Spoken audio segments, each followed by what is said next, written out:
Hello friend, welcome back to our channel. आप सभी का स्वागत है आपके अपने चैनल अल्ट्रा ऑफिशियल क्लासेस पे। ये हमारे सेशन की तीसरी क्लास है। इससे पहले 2 क्लासेस हो चुकी हैं। अगर आपने नहीं देखी हैं तो क्लासेस को जा करके देखिएगा, तब जाके आपको ये क्लास पूरी तरीके से समझ में आएगी। हालांकि ये क्लास अपने आप में एक स्पेशल क्लास है, आपको समझ में आ जाएगी, लेकिन पहले की 2 क्लासेस भी आपके लिए मोस्ट इंपॉर्टेंट हैं। स्मार्ट नोट्स के साथ स्मार्ट स्टडी मटेरियल के लिए टेलीग्राम चैनल भी हमारा ज्वाइन कर लें, हमारे चैनल को सब्सक्राइब कर लें ताकि आपको आने वाले वीडियोस के नोटिफिकेशन सबसे पहले मिल जाए। देखिए, कुछ लोगों का कल ये कमेंट था कि भैया बाकी तो आपने सब कुछ ही बता दिया जीटीएम में, ग्रामर ट्रांसलेशन मेथड में, लेकिन एक चीज़ बच गई, उसके आविष्कारक आपने नहीं बताए। तो मैंने आपको बोला था कि भैया उस क्लास के बाद मैंने आपको जितना बताया है आपके लिए उतना सफिशिएंट है, उससे ज़्यादा आपको अपनी तरफ से कुछ भी नहीं सोचना है। खुद से पढ़ना चाहो थोड़ा बहुत पढ़ो, अच्छी बात है, लेकिन आपको एक्स्ट्रा कुछ नहीं सोचना है कि मैंने कुछ छोड़ दिया है। अब आपको मैं एक चीज़ बताता हूँ कि ग्रामर ट्रांसलेशन मेथड किसी एक इंसान की खोज नहीं है, उसमें सभी ने थोड़ा थोड़ा अपना योगदान दिया है। हालांकि जो उनमें इम्पॉर्टेंट नाम मिलते हैं वो भी आपके बुक में नहीं मिलते हैं, मैं आपको सिर्फ बता दे रहा हूँ, आपके बुक में वो भी नहीं मिलते हैं। 2 नाम मिलते हैं, एक तो मुझे मिलता है कार्ल प्लॉज का नाम, कार्ल प्लॉज, और दूसरा नाम में मिलता है जॉहन, ये HAN है, और इनका आगे नाम है सीडेंस टकर, सीडेंस ऐसे लिख दे रहा हूँ, सीडेन टकर, ये 2 बनाए फिर टकर, ये नाम है। तो भैया एक तो जॉन सीडेंस टकर हो जाएंगे और दूसरे हमारे कार्ल प्लॉज हो जाएंगे। तो ये नाम अगर आप चाहो तो लिख लो, मेरे हिसाब से कोई ज़रूरत नहीं है, क्योंकि जब आपके सिलेबस में नहीं है तो आपसे नहीं पूछा जाएगा, ठीक है, क्योंकि उसमें किसी एक आदमी का योगदान तो है नहीं, जो हमने ऐसे बता दिया कि the inventor of, the founder of, या फिर जो भी बोला जाएगा कि ग्रामर कम ट्रांसलेशन मेथड। तो बिकॉज जब है नहीं तो कहाँ से उनका नाम हम रख दें? कोई एक आदमी का योगदान होगा तभी तो रखेंगे, हैं? मैक्सिमिलियन कितने लोगों के नाम लिखेंगे? चलिए बात करते हैं हम लोग डायरेक्ट मेथड की, बड़े आराम से समझिएगा। जैसे कल ग्रामर ट्रांसलेशन मेथड आपको पूरा का पूरा याद करवा दिया सेशन में, उसी प्रकार से इस क्लास के बाद में डायरेक्ट मेथड से रिलेटेड एक भी क्वेश्चन आपका गलत नहीं होगा। पहले नंबर पे ये भैया एक नेचुरल मेथड के नाम से भी हम इसे जानते हैं, उसे भैया हम क्लासिकल और ट्रेडिशनल मेथड के नाम से जानते थे, याद रखिएगा इस बात को भी। इसे भैया हम रिफॉर्म्ड मेथड के नाम से भी जानते हैं, और इसे हम एंटी ग्रामर ट्रांसलेशन मेथड भी बोलते हैं, क्योंकि वो ग्रामर ट्रांसलेशन मेथड था, ये है anti grammar translation method, AGTM, anti grammar translation method. तो इसके 3 नाम, natural method, reformed method, anti grammar translation method. एक बार जल्दी से बोलेंगे, याद हो गए? बोलोगे हाँ भैया ये बात समझ में आ गई। ये मेरे भाई डेवलप्ड किया गया, इसके हमारे जो फाउंडर हैं वो हमें अच्छे से पता है कि एक इंसान है, इनका नाम है मैक्सिमिलियन बर्लिच। क्या नाम है? मैक्सिमिलियन बर्लिच, याद रखेंगे। मैक्सिमिलियन बर्लिच के बाद हम लोग नीचे आते हैं, एक बार डेफिनेशन देख लेते हैं। अगर आपको याद होगा उसमें भैया हम लोग क्या करते थे, सबसे पहले मदर टंग में टारगेट लैंग्वेज और टारगेट लैंग्वेज को मदर टंग में आपस में ट्रांसलेट करते थे अकॉर्डिंग टू डिडक्टिव मेथड था, क्योंकि first we taught about the rules and after it we applied it.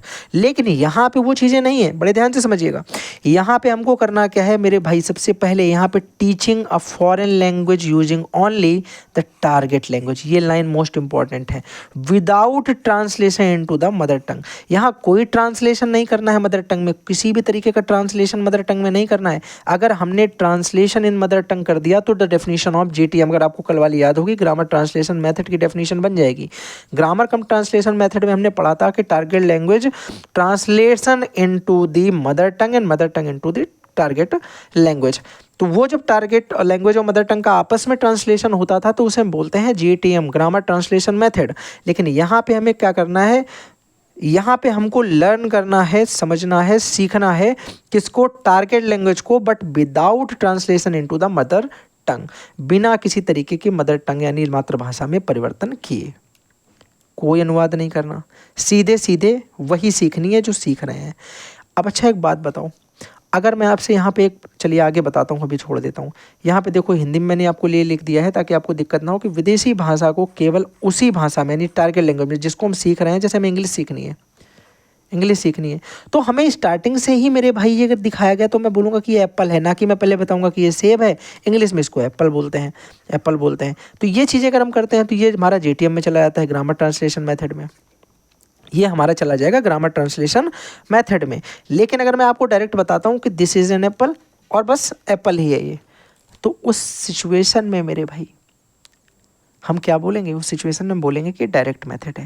यानी यहाँ पे हम without translation in mother tongue कर रहे हैं, तो बिना ट्रांसलेशन के सीखेंगे डायरेक्ट, तो डायरेक्ट मेथड ही होगा।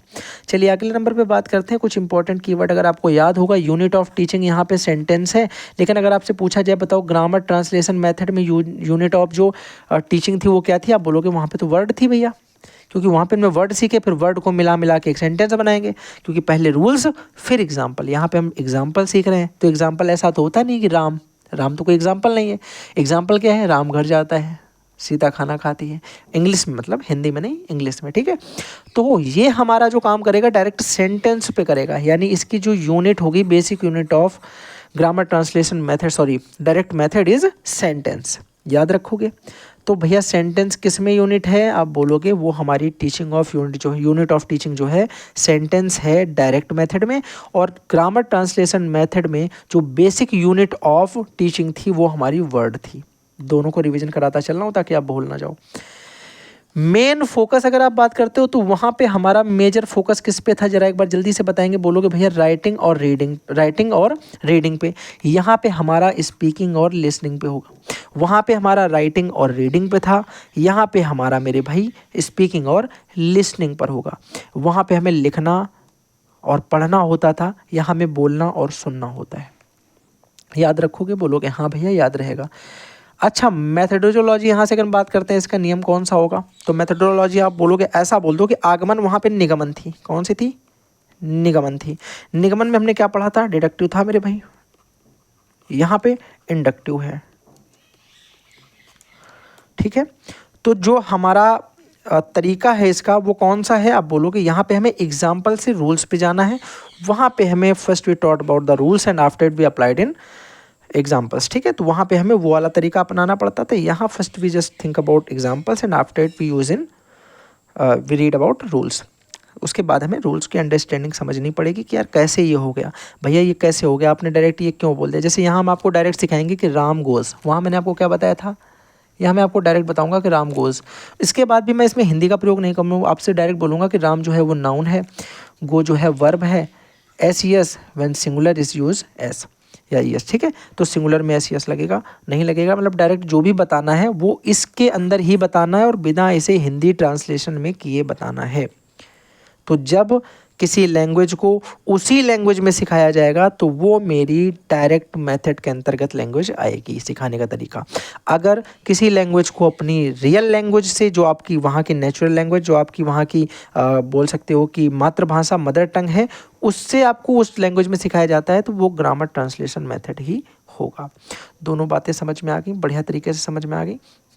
अब हम बात करते हैं मेरिट की। अगर मैं आपसे याद कराने की कोशिश करूँ मेरे भाई, मेरिट आपको याद है क्या, आपको GTM यानी ग्रामर ट्रांसलेशन मेथड की सारी मेरिट याद है। पहली मेरिट क्या थी, दूसरी मेरिट क्या थी, तीसरी मेरिट क्या थी, चौथी मेरिट क्या थी। पहली थी भैया हम उसको प्राइमरी स्टेज में यूज करते थे, प्राइमरी स्टेज में, बच्चों के लिए भी बहुत बढ़िया, पहले नियम सिखा दिया फिर एग्जाम्पल्स करवाए, बच्चों के लिए यूज कर लेते थे। प्राइमरी स्टेज में उसका यूज होता था कि नहीं, हाँ बोलोगे बिल्कुल सही बात है भैया। दूसरे नंबर पे वोकेबलरी में हमारा यूज आता था, क्योंकि वहाँ पे यूनिट जो था वो वर्ड था और वर्ड के लिए वोकेब आनी चाहिए, बोलोगे बिल्कुल सही बात है भैया। तीसरे नंबर पे मेरे भाई वहाँ पे क्या था, आप बोलोगे जो ओवर क्राउडेड होती थी, ओवर क्राउडेड क्लासेस यानी बहुत बड़ी बड़ी क्लासेस होती हैं जिसमें बहुत ढेरों बच्चे बैठते हैं, उनके लिए काम आता था। तीसरा भैया टाइम को सेव करता था।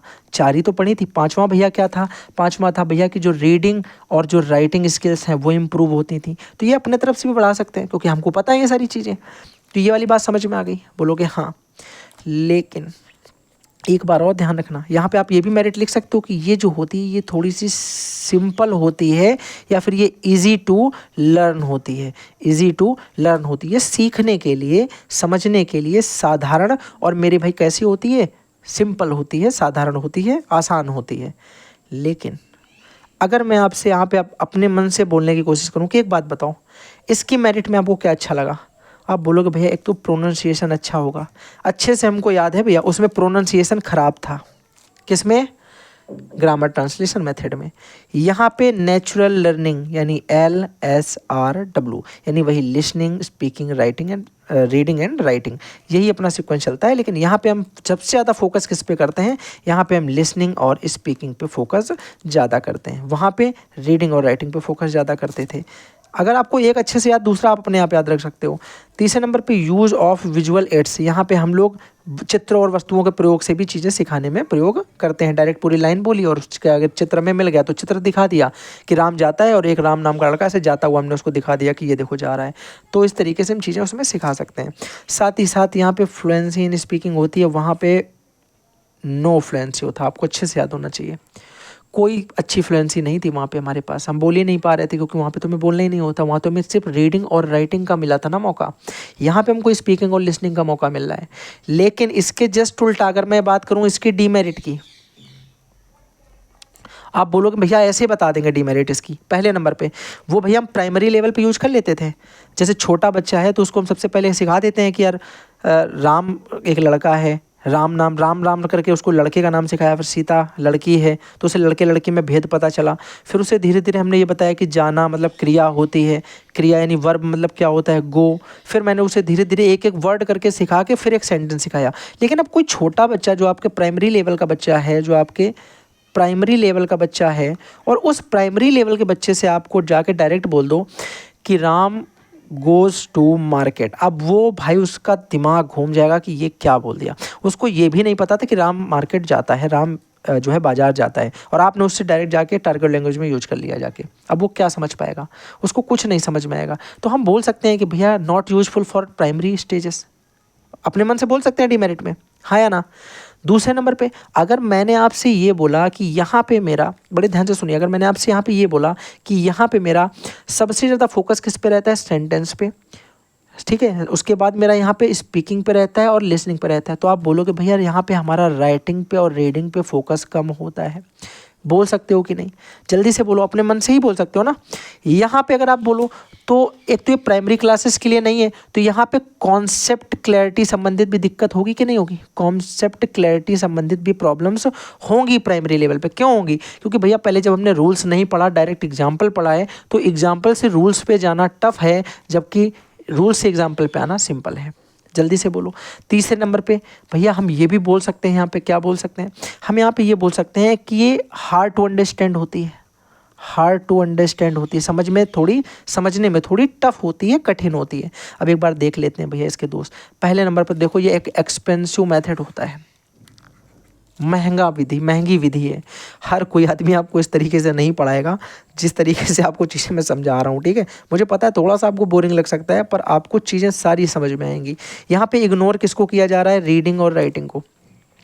ऊपर बताया मैंने आपको, not for over crowded classes, वो ओवर क्राउडेड क्लासेस के लिए था, ओवर क्राउडेड क्लासेस के लिए मेरे भाई था क्या, क्लासेस के लिए यूजफुल था, उसकी मेरिट में ये वाली बात हम लोगों ने पढ़ी है किसमें, ग्रामर ट्रांसलेशन मेथड की। लेकिन यहाँ पे ये वर्क नहीं करेगा और प्राइमरी लेवल पे भी ये काम नहीं करता है, हार्ड फॉर प्राइमरी लेवल्स। तो मेरे भाई आई होप आपको दोनों मेथड एकदम बेहतरीन तरीके से समझ में आ गए होंगे। इसमें भी हम लोग आपको अगर एक रैपिड रिवीजन जो हम लोग लास्ट में करते हैं, अगर वो करने के देखें तो आपको कितना याद है आप बताइए।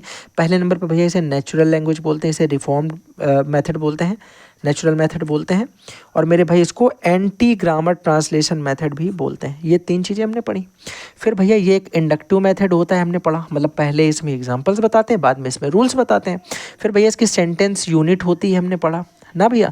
मैक्समिलियन बर्लिज जो थे इसके फाउंडर हैं, मैक्समिलियन बर्लिज। इसके बाद भैया हमने क्या पढ़ा, हमने पढ़ा कि इंडक्टिव मेथड है, पढ़ लिया, सेंटेंस होते हैं, मैक्समिलियन बर्लिज इसके हैं, तीन इसके नाम हो गए। इसके बाद इसमें हम फोकस किस पे करते हैं भैया, लिसनिंग पे और स्पीकिंग पे, ये हमने पढ़ लिया। ये एक्सपेंसिव मेथड होता है, ठीक है। तो इस ऐसे करके आप अगर देखो आपने सब कुछ ही पढ़ लिया भैया, आपके माइंड में सब कुछ है, जो आपसे पूछा जाएगा आप उसे बता दोगे, ठीक है। आपका फर्जी का समय बर्बाद ना करते हुए हम लोग क्या करते हैं, क्लास को यहीं पे एंड करते हैं। इसके साथ में आपका डायरेक्ट मेथड भी कंप्लीट हो गया है। आई होप मेरी बताई हुई चीज़ें आपको समझ में आ रही होंगी। इसके बाद और एक बात ये भी याद रखिएगा कि जो लोग, जैसे कि ये देख लो, एक क्लासरूम एग्जाम्पल भी मैंने इसमें ले लिया, तो ये भी आपको बता देता हूँ। जैसे वही एप्पल वाला जो मैंने आपको समझाया है अभी, कि टीचर सेज कि this is an apple, hold on a real Apple on picture, यानी वही एक तरीके से विजुअल एड, ठीक है, विजुअल एड का प्रयोग करके सिखा रहा है। तो ईट द एप्पल बोलेगा, मिमिक ईटिंग। तो यहाँ पे ईट द एप्पल और दिस इज एन एप्पल में एप्पल को एप्पल ही बोलेगा, ना कि एप्पल के मतलब सेब बताएगा, सेब नहीं बताएगा। अगर वो सेब बता देता है तो ये ग्रामर ट्रांसलेशन मेथड हो जाएगा, मतलब अगर वो किसी चीज़ की हिंदी बता देता है तो फिर वहाँ पे हम ग्रामर ट्रांसलेशन मेथड ही बोलेंगे। यहाँ पे वो हिंदी में यूज नहीं करेगा, वो केवल और केवल टारगेट लैंग्वेज में ही आपको चीज़ें सिखाएगा। प्राइमरी लेवल के लिए बिल्कुल ख़राब है, ये बात आपको याद होनी चाहिए। एक्सपेंसिव मेथड होता है, ये बात आपको याद होनी चाहिए। ओवर क्राउडेड जगह पे ये काम नहीं करेगी इतनी अच्छे से, यह बात आपको याद होनी चाहिए। हार्ड टू अंडरस्टैंड होती है, ये बात आपको याद होनी चाहिए। तो आप इसमें इतना पढ़ने के बाद कितना कुछ लिख सकते हो, मैं जानता हूँ आपका माइंड बहुत शार्प है, एकदम बेहतरीन माइंड वाले लोग हो आप, तो बढ़िया तरीके से आपको चीज़ समझ में आ गई। अगर समझ में आ गई तो भैया लाइक करके ही जाइएगा वीडियो को, चैनल को सब्सक्राइब करिएगा, हाइप को फुल करिएगा, वीडियो को शेयर करिएगा, कुल मिला के चैनल को वायरल करिएगा, बात खत्म। नया चैनल है, ऐसे चलेगा ये। और आपको पता है कि मेरी क्लासेस आपको तभी मिलेंगी जब एग्ज़ाम पास में होगा। पूरे साल का या 6 महीने का ड्रामा मुझसे होता नहीं है। आप जितना टाइम सफिशिएंट है आपके लिए उतना पढ़ो, उतने में पेपर दे दो। ज्ञानी मत बनो, ज्ञानी नहीं बनना है, ज्ञान उतना ही होना चाहिए कि आपका एग्ज़ाम क्लियर हो जाए, आपके नंबर अच्छे आ जाए, 90% बन जाए, 90% प्लस बन जाए, बस। इससे ज़्यादा बिल्कुल मत खेलना। 90 के पास हो, 91, 92, 93, 94 जो भी आपके परसेंट बन रहे हैं, इतने में खुश रहो, ठीक है। बहुत ज़्यादा ओवर स्मार्ट बनने की कोशिश और बहुत ज़्यादा सीख करके ओवर ज्ञानी बनने की कोशिश भी नहीं करनी है, ठीक है। चलिए मिलते हैं फिर किसी सेशन के साथ में, तब तक के लिए bye bye and thanks for watching.